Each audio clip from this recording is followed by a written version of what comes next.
హన్మకొండ జిల్లా పెంచికల్పేటలో దాడులు నిర్వహించారు సివిల్ సప్లై ఎన్ఫోర్స్మెంట్ అధికారులు. శ్రీ బాలాజీ ఇండస్ట్రీస్ రైస్ మిల్లులో సోదాలు నిర్వహించారు. మిల్లులో నిల్వ ఉన్న సిఎంఆర్ ధాన్యాన్ని లెక్కించారు. అయితే ధాన్యంలో భారీ ఎత్తున బస్తాలు మాయమైనట్లుగా గుర్తించారు.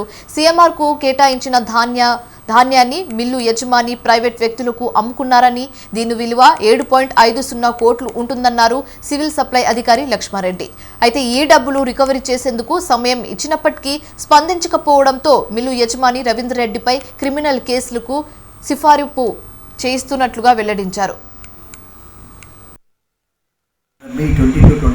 ధాన్యం మరియు దానికి సంబంధించిన డెలివరీస్ పోగా మిగిలిన ధాన్యము గవర్నమెంట్ టెండర్ ద్వారా వాళ్ళకు ధాన్యం అప్పచెప్పినాము.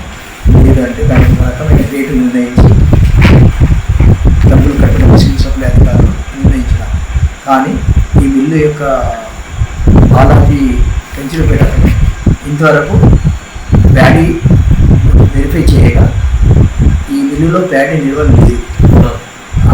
దగ్గర 83,825 బస్తాలు షార్టేజ్ నోటీస్ చేశాం. అందుకు గాను ఈ ప్రభుత్వము ఇమీడియట్గా